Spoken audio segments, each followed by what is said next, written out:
ایک گاؤں میں جاوید نام کا شخص اپنی ماں زہرا کے ساتھ رہتا تھا۔ زہرا اپنے بیٹے سے بہت پیار کرتی تھی۔ انہیں بہت مشکلات کا سامنا کرتے ہوئے جاوید کو بڑا کیا تھا، کیونکہ ان کے شوہر کا انتقال تبھی ہو گیا تھا جب جاوید ایک چھوٹا بچہ تھا۔ جاوید بہت محنتی اور پڑھائی میں اچھا تھا۔ زہرا دن رات مزدوری کرتی تاکہ وہ اپنے بیٹے کو اچھی تعلیم دے سکے۔ ان کا خواب تھا کہ جاوید بڑا ہو کر ایک بڑا آدمی بنے اور ان کی ساری مشکلات کو دور کر سکے، اور جاوید بھی اپنی ماں کے خوابوں کو سچ کرنا چاہتا تھا۔ ایک دن جاوید کو ایک بڑی کمپنی میں نوکری مل گئی اور اس کی خوشی کا ٹھکانہ نہ رہا، اور اس نے یہ خوشخبری اپنی ماں کو سنائی۔ زہرا کی آنکھوں میں آنسو آ گئے، مگر یہ آنسو خوشی کے تھے۔ جاوید شہر جانے کے لیے تیاری کرنے لگا۔ جانے سے پہلے اس نے اپنی ماں سے وعدہ کیا کہ وہ اسے اپنے ساتھ لے جائے گا۔ جاوید شہر جانے کے بعد اپنے کام میں اتنا مصروف ہو گیا کہ اس کے پاس اپنی ماں سے بات کرنے کا وقت ہی نہیں بچا۔ دن مہینے سال میں بدل گئے۔ زہرا روزانہ اپنے بیٹے کا انتظار کرتی اور اس کے خط کا انتظار کرتی تھی، مگر جاوید کا کوئی پتہ نہ تھا۔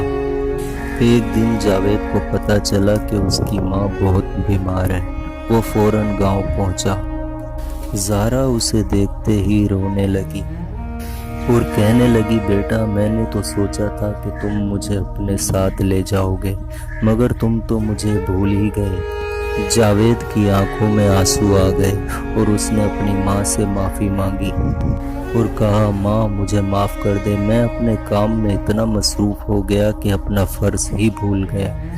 زہرا نے جاوید کا ہاتھ پکڑا اور کہا، بیٹا، میں نے تو صرف تمہاری خوشی ہی چاہی تھی۔ تمہیں دیکھ کر مجھے خوشی ملتی ہے۔ تمہیں دیکھنے کا انتظار تو میری زندگی تھی۔ کچھ دن بعد زہرا کا انتقال ہو گیا۔ جاوید اپنی ماں کے بغیر بہت اکیلا محسوس کرنے لگا۔ اس کے دل میں اپنی ماں کے لیے بہت پچھتاوا تھا۔ اس نے سوچا کہ اگر وہ اپنی ماں کو لے جاتا یا اس کا خیال رکھتا تو شاید وہ آج اس کے ساتھ ہوتی۔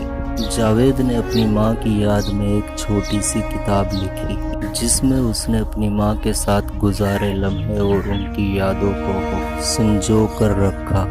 یہ کہانی ہم سب کے لیے سبق ہے کہ ہم اپنے پیاروں کو کبھی نہ بھول جائیں، چاہے ہم کتنے ہی مصروف کیوں نہ ہوں۔ زندگی بہت چھوٹی ہے دوستو، اور ہمارے پیارے ہمیشہ ہمارے ساتھ نہیں رہتے۔ جب وہ ہم سے دور ہو جاتے ہیں تو تب ہمیں ان کی اہمیت کا احساس ہوتا ہے۔ دوستو، اگر یہ کہانی پسند آئی ہو تو لائک کر دیں اور چینل کو سبسکرائب کر دیں۔ آپ سے ہم ملیں گے نئی ایک انٹرسٹنگ ویڈیو کے ساتھ دوستو۔ اللہ حافظ، اللہ آپ کو خوش رکھے۔